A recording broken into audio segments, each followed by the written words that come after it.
ఇదిగో రెడీ అయిపోయిందండి కర్రీ. కొంచెం కొత్తిమీర, కొంచెం పుదీనా వేసేసుకుంటే కొత్తిమీర కరివేపాకు వేసేసుకున్నాను. రెడీ అయ్యాక ఇలా ఉంటుంది మునక్కాడ ఎగ్ కర్రీ.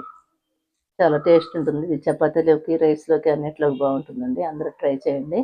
మా ఛానల్ని ఫాలో అవ్వండి, లైక్ చేయండి, సబ్స్క్రైబ్ చేసుకోండి. బాయ్ అండి. ఇదిగోండి ఇలా ఆయిల్ పైకి తేలితే అయిపోతుంది కూర.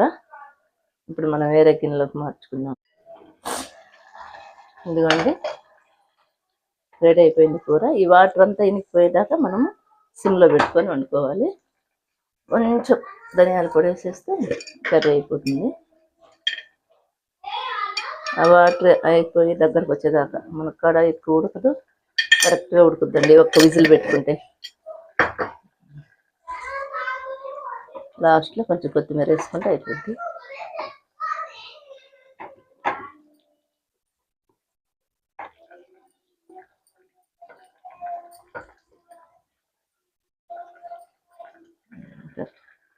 రెడీ అయ్యాక ఇలా ఉంటుంది.